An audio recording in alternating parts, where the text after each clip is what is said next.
ಸರ್ಕಾರ ಹಾಗೆ ಸಾರಿಗೆ ನೌಕರರ ನಡುವಿನ ಜಟಾಪಟಿ ಮುಗಿತಾ ಇಲ್ಲ. ಕೆಎಸ್ಆರ್ಟಿಸಿ ಕೇಂದ್ರ ಕಚೇರಿಯಲ್ಲಿ ನಡೆದಂತಹ ಸಭೆ ಮುಕ್ತಾಯ ಆಗಿದೆ. ಸರ್ಕಾರ ಮತ್ತು ಸಾರಿಗೆ ನೌಕರರ ನಡುವೆ ನಡೆದಂತಹ ಸಂಧಾನ ಸಭೆ ವಿಫಲ ಆಗಿದೆ. ಅಂದರೆ ಮತ್ತೆ ಸಾರಿಗೆ ಮುಷ್ಕರ ಖಂಡಿತವಾಗ್ಲೂ ನಡೆಯೋ ಚಾನ್ಸಸ್ಗಳಿದಾವೆ. ಸಚಿವ ರಾಮಲಿಂಗಾರೆಡ್ಡಿ ಸಾರಿಗೆ ನೌಕರರ ಜೊತೆ 4-5 ಬಾರಿ ಸಂಧಾನ ಸಭೆಯನ್ನ ಮಾಡಿದ್ದಾರೆ. ಸಿದ್ದರಾಮಯ್ಯನವರು ಕೂಡ ಮಾಡಿದ್ದಾರೆ. ಸಿಎಂ ಅವರ ಸೂಚನೆಯಂತೆ ಸಚಿವರು ಮಾಡಿದರು. ಆದರೂ ಕೂಡ ಒಮ್ಮತದ ನಿರ್ಧಾರಕ್ಕೆ ಬರುವಲ್ಲಿ ಸಭೆಯಲ್ಲಿ ವಿಫಲ ಆಗಿದೆ. ಕೆಲ ದಿನಗಳ ಹಿಂದಷ್ಟೇ ಸಾರಿಗೆ ಸಂಘಟನೆಗಳ ಜೊತೆ ಮುಖ್ಯಮಂತ್ರಿಗಳು ಚರ್ಚೆ ಮಾಡಿರ್ತಾರೆ. ಆದರೂ ಕೂಡ ಬೇಡಿಕೆಗೆ ಅಸ್ತು ಅಂದಿಲ್ಲ ಮುಖ್ಯಮಂತ್ರಿಗಳು. ಇದೀಗ ನೌಕರರ ಜೊತೆ ಸಾರಿಗೆ ಸಚಿವರೊಂದು ಸಭೆ ಮಾಡ್ತಾರೆ. 2 ವರ್ಷಗಳಿಂದ ವೇತನ ಹೆಚ್ಚಳಕ್ಕೆ ಆಗ್ರಹಿಸಿ ಹೋರಾಟವನ್ನು ಮಾಡ್ತಾನೆ ಇದ್ದಾರೆ. ಇಂದಿನಿಂದಲೇ ನೌಕರರನ್ನ ಹೋರಾಟಕ್ಕೆ ಇಳಿಸೋಕೆ ಸಜ್ಜಾಗಿದ್ದಾರೆ.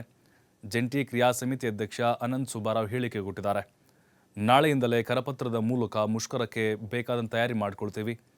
ಕರಪತ್ರ ಹಂಚುವ ಮೂಲಕ ನಾಳೆಯಿಂದ ತಯಾರಿ ಆಗುತ್ತೆ. ಅಧಿವೇಶನದ ಬಳಿಕ ಬೇಡಿಕೆ ಈಡೇರದಿದ್ರೆ ಮುಷ್ಕರವನ್ನು ನಡೆಸ್ತೀವಿ. ಹಾಗಾದರೆ ಸಾರಿಗೆ ನೌಕರರ ಬೇಡಿಕೆಗಳು ಏನೇನು?